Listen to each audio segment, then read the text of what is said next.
एक समय राजा परीक्षित ने भगवान सुखदेव जी से पूछा कि हे भगवान, सत्राजितः किम अक्रोध ब्रह्मन् कृष्णस्य किम विलविखम स्यमंतक कस्माद कुतस्य दत्ताम सुता हरे।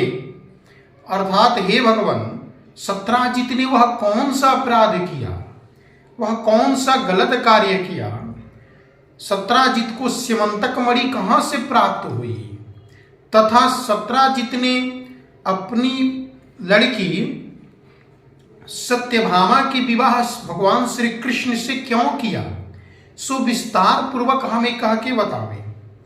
तब भगवान सुखदेव जी कहते हैं, आसित सत्राजितो राजन सूर्यस्य परमः सखा।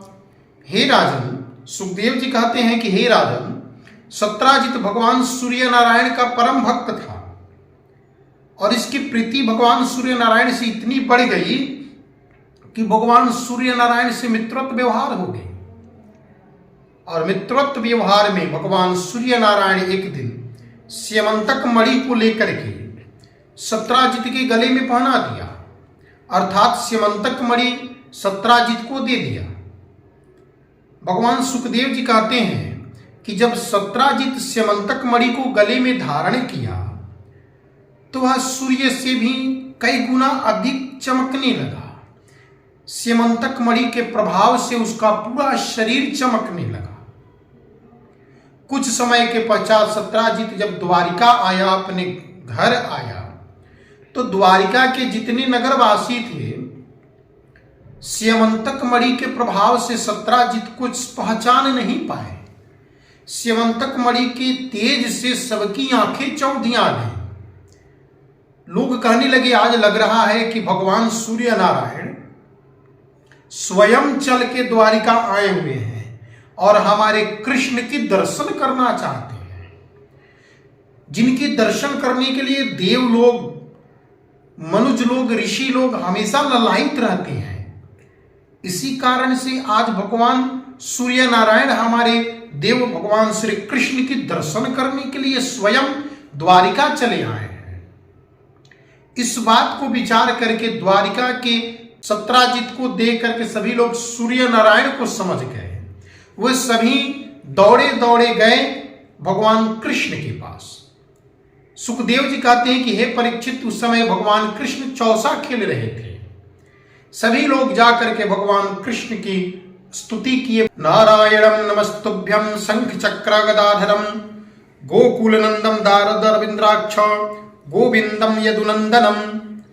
सभी लोग हाथ जोड़ करके नमस्कार करने लगे। हे यदुनंदन, हे शंख चक्र गदा धारण करने वाले, हे चक्रधारी, मुरलीधर घनश्याम, आपको बार बार नमस्कार है। सुखदेव जी कहते हैं कि सभी जन साष्टांग दंडवत करते हुए कहते हैं कि हे यदुनंदन, संसार के सभी देव, ब्रह्मांड के सभी देव, सप्तऋषि, त्रिलोकी सब आप में जान पड़ते हैं। सभी लोग आपके दर्शन की ललायित रहते हैं। सो आज द्वारिका में भगवान सूर्य नारायण स्वयं चल करके आपकी दर्शन करने के लिए आ रहे हैं। सुखदेव जी कहते हैं कि हे राजन, अनजान अपरिचित को देख करके, अनजान द्वारिका वासियों की बात सुन करके भगवान कमल नयन कृष्ण यदुनंदन मुस्कुराते हुए कहते हैं कि आप जिन्हें सूर्य नारायण कह रहे हैं वह सूर्य नारायण नहीं है, वे सत्राजित है।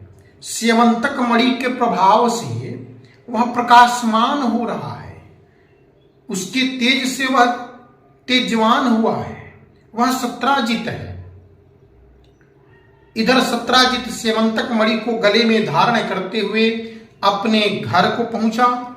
घर में चारों तरफ समस्त नगरवासी, पुरवासी मंगल उत्सव गान, ढोल नगारे बजाने लगे। मंगल उत्सव हुआ। सत्राजित ब्राह्मणों को बुला करके स्यमंतक मणि की पूजन करके मंदिर में स्थापित कर दिया। तो देव जी कहते हैं कि हे राजन, दीने दीने वर्धमानम स्वर्ण भार अष्टौ दिधौ, अर्थात वह स्यमंतक मणि प्रतिदिन 8 भार स्वर्ण प्रदान करती थी। तथा जहां स्यमंतक मणि रहते थे वहां दुर्भिक्ष, कुकृत्य, दुख, कष्ट, अपराध ये सब की कभी नामो निशान नहीं रहते थे। वहां पर उपद्रवियों के कभी उपद्रव भी नहीं हुआ करते थे।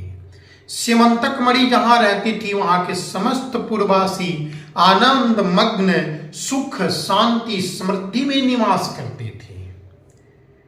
एक समय प्रसंगवश भगवान श्री कृष्ण सत्राजित से कहते हैं कि हे सत्राजित, आप स्यमंतक मणि मुझे प्रदान कर दो। परंतु स्यमंतक मणि के प्राप्ति से अहंकार में चूर्ण, घमंड में लुलोपित सत्राजित भगवान श्री कृष्ण की बात को अस्वीकार कर दिया। वे नहीं समझा कि हम भगवान श्री कृष्ण की बात को, द्वारिकाधीश की बात को अब स्वीकार करते हैं, और देने से मना कर दिया और सभा मध्य से उठ करके अपने घर को चला गया। हरी इच्छा एक दिन ऐसी हुई कि सत्राजित अपने भाई प्रसेनजित के गले में स्यमंतक मणि को पहना दिया और प्रसेनजित स्यमंतक मणि को धारण करके घोड़े पर सवार होकर के वन के तरफ शिकार खेलने के लिए चल गए। दूर वन में जाते जाते जाते एक जगह ऐसा आया जहां पर एक सिंह सत्राजित के भाई प्रसेनजित को घेर लिया और स्यमंतक मणि को प्राप्त करने के लिए सत्राजित के भाई प्रसेनजित को वह सिंह मार डाला। भगवान सुखदेव जी कहते हैं कि हे परीक्षित, वह सिंह स्यमंतक मणि को प्राप्त करके और उस वन से एक पर्वत के तरफ चल दिया और पर्वत के तरफ पधारने लगा, जाने लगा। हे परीक्षित, वह सिंह जब स्यमंतक मणि को लेकर चल रहा था तो चारों तरफ प्रकाशमान दिव्य ज्योति प्रकाशित हो रही थी। पर्वत पर जब वह सिंह जा रहा था उसी समय ऋक्षराज जाम्बवान सिंह को स्यमंतक मणि धारण करते हुए देखे। जाम्बवान तुरंत सिंह के पास दौड़ते हैं और युद्ध करते हुए सिंह को मार डालते हैं और मार करके वह स्यमंतक मणि लेकर के अपने पर्वत की कंदरा में जहां निवास थी वहां चले गए और जा करके वह उस स्यमंतक मणि को वहां पर खेलने वाले जितने बच्चे थे सभी छोटे छोटे बालकों के बीच में स्यमंतक मणि खेलने के लिए दे दिए। सुखदेव जी कहते हैं कि हे राजन, स्यमंतक मणि को प्राप्त करके उस कंदरा के अंदर के जितने बालक थे प्रतिदिन स्यमंतक मणि से अपनी क्रीड़ा करते थे, खेल करते थे। सुखदेव जी कहते हैं कि हे राजन, प्रसेनजित जब अपने घर नहीं लौटा तो प्रसेनजित की न पा करके सत्राजित मन में अनेक प्रकार की अनर्गल बातें सोचने लगा। वह मन में यह भी सोचने लगा कि हो सकता है कि प्रसेनजित की वध जो है श्री कृष्ण ने ही किया हो, क्योंकि मैंने स्यमंतक मणि देने से मना कर दिया और प्रसेनजित स्यमंतक मणि धारण करके वन के तरफ गए, तो हो सकता है कि कृष्ण ने ही हमारी भाई की हत्या कर दी हो, वध कर दिया। अब ऐसी बातें सुखदेव जी कहते हैं कि ये सारी बातें द्वारिका के लोगों ने कानाफूसी करने लगी, आपस में चर्चाएं होने लगी और वह चर्चा इतनी आगे बढ़ गई कि एक समय ये बातें द्वारिकाधीश श्री कृष्ण के कानों तक पहुंची। जब कृष्ण ने सुना कि हमारे ऊपर प्रसेनजित की हत्या की, वध करने की कलंक लग रही है, लाछन लग रही है, तो अपने ऊपर लगे कलंक को मिटाने के लिए भगवान कृष्ण ने द्वारिका के बुद्ध पुरुषों को लेकर के और प्रसेनजित को ढूंढने के लिए वन की तरफ चल दिए। चलते चलते गए तो एक जगह देखते हैं कि प्रसेनजित के कपड़े आदि पड़े थे और वहां पर खून के भी निशान थे। तो सबको लगा कि हो सकता है सिंह ने प्रसेनजित की वध कर दिया। तब सबने यह विचार करके सिंह के पैरों के निशान देखते हुए कि यह सिंह किधर गया है, उसके निशान को देखते हुए भी चलने लगे। निशान देखते देखते सभी लोग भगवान कृष्ण के साथ पर्वत की तरफ गए। पर्वत के तरफ जाने के बाद देखते हैं कि एक कंदरा है और कंदरा के सामने पर्वत पर सिंह की हत्या कर दी गई है। सिंह के वहां मरने के निशान थे।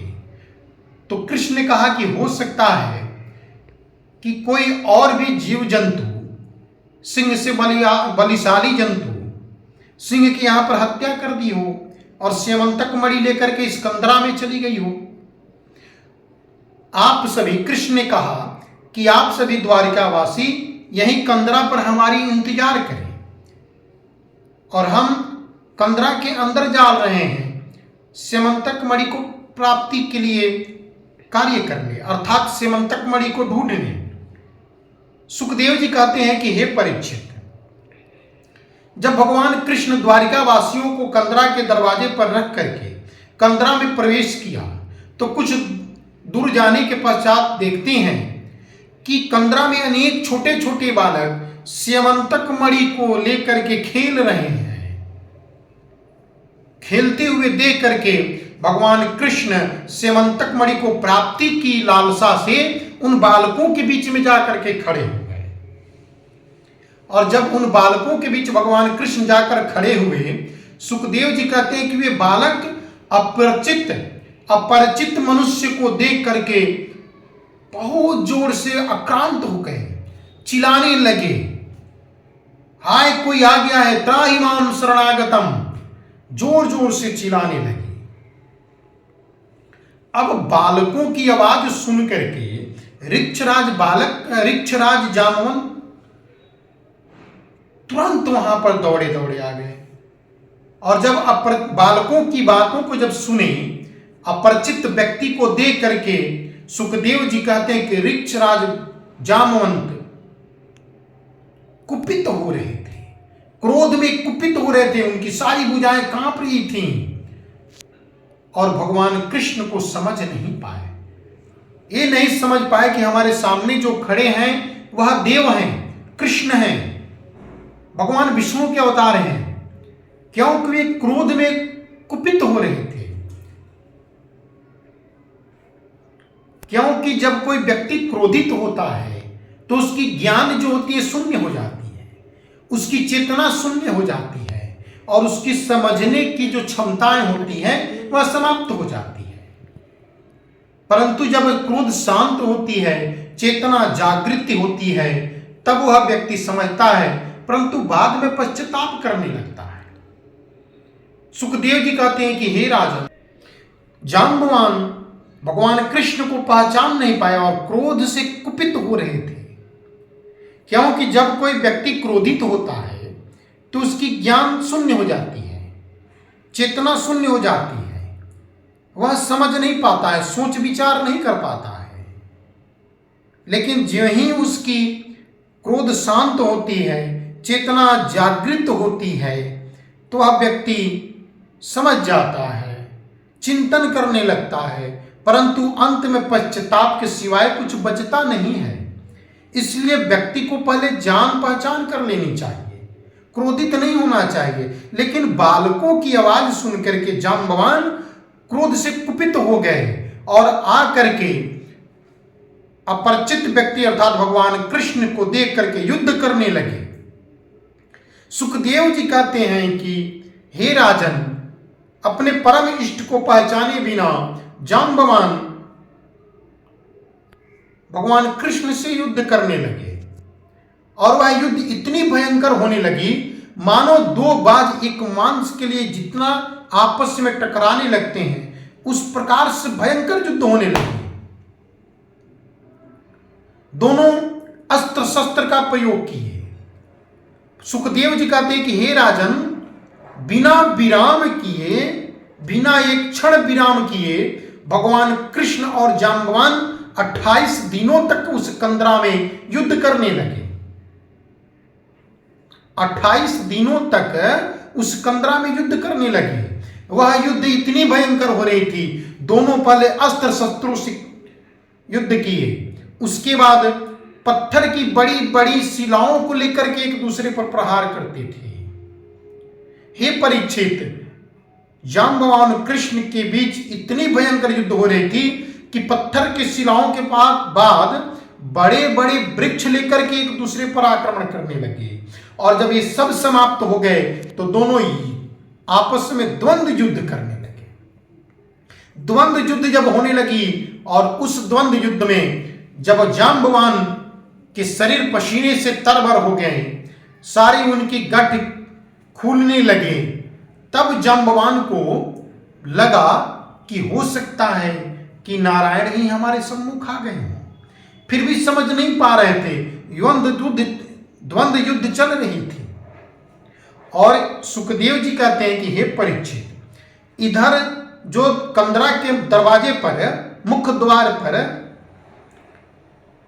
द्वारिका के लोग खड़े थे, वे एक पक्ष यानी 15 दिनों तक भगवान कृष्ण का इंतजार किए, परंतु जब कृष्ण को ना पाए तो सभी लोग मलिन मन से दुखी होकर के और अपने राज्य को वापस चले आए। और राज्य में आकर के सभी लोग द्वारिका में आकर के वसुदेव आदि से कृष्ण की मरने की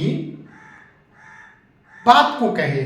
सभी लोग बड़ी कष्टप्रद हुए, रोने लगे, विलाप करने लगे। उसी समय द्वारिका के वासी महामाया देवी के पास जाते हैं और महामाया देवी से अन्यत्र प्रकार की साष्टांग दंडवत करते हुए, कोटि कोटि प्रणाम करते हुए कृष्ण की सकुशल वापसी की प्रार्थना करने लगे। इधर जाम्बवान और कृष्ण के बीच द्वंद्व युद्ध चल रहे थे। उसी बीच कृष्ण की हाथों से जाम्बवान के शरीर के सभी गांठ खुलने लगे। तब जाम्बवान पहचान लिए और पहचान करके हाथ जोड़ करके खड़े हो गए, हे नारायण, मैंने आपको पहचान लिया। आप साधारण मनुष्य नहीं हैं, आप अपरिचित व्यक्ति नहीं हैं, आपको मैंने पहचान लिया। हे प्रभु, आप स्वयं नारायण हैं। मैं आपको न पहचाने की बहुत बड़ी भूल कर दी। आप ही हमारे इष्ट देव हैं, आप में ही संसार वसन करता है, आप ही में यह पूरा ब्रह्मांड है। आप त्रिलोक की रचना करने वाले ब्रह्म और महेश की रचयिता हैं। आप साक्षात नारायण त्रिलोकी हैं।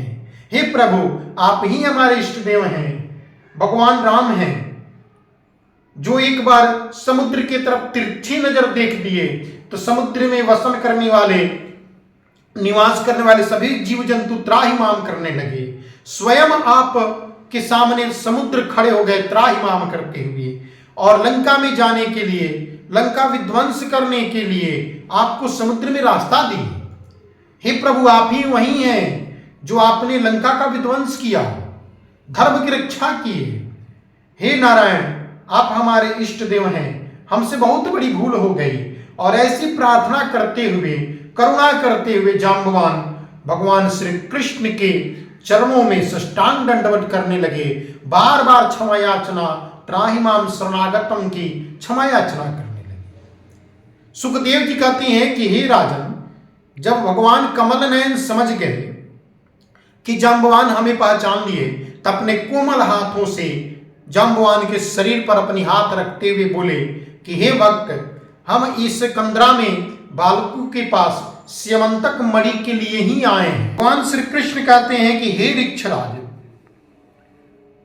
हम इस स्यमंतक मणि के माध्यम से अपने ऊपर लगे कलंक को मिटाना चाहते हैं। भगवान कृष्ण की बातों को सुनकर के जाम्बवान प्रसन्न मुद्रा में होकर के अपनी कन्या जाम्बवती को कृष्ण के चरणों में अर्पित करते हैं, कृष्ण की पूजन करवाते हैं और स्यमंतक मणि के साथ साथ अपनी कन्या जाम्बवती को कृष्ण को प्रदान करते हैं और अनंत प्रकार के कोटि कोटि साष्टांग प्रणाम करते हुए जाम्बवान अपनी क्षमा याचना करते हैं और अपने ऊपर सदैव कृपा की प्रार्थना करते हैं। सुखदेव जी कहते हैं कि हे राजन, भक्त वत्सल भगवान श्री कृष्ण जाम्बवती और स्यमंतक मणि को लेकर के ऋक्षराज को आशीर्वाद देते हुए गुफा से बाहर निकले। इधर महामाया देवी को जहां द्वारिका के लोग पूजन कर रहे थे, प्रार्थना कर रहे थे, महामाया देवी प्रसन्न होती हैं आशीर्वाद देती हैं, उसी क्षण वहां पर भगवान श्री कृष्ण स्यमंतक मणि को गले में धारण किए हुए जाम्बवती को बगल में लेकर के वहां उपस्थित होते हैं। समस्त द्वारिका के वासी भगवान श्री कृष्ण को देख करके बहुत प्रसन्न हुए। गले में स्यमंतक मणि और वाम भाग में वधु अर्थात जाम्बवती को देख करके समस्त द्वारिका वासी बड़े प्रसन्न हुए।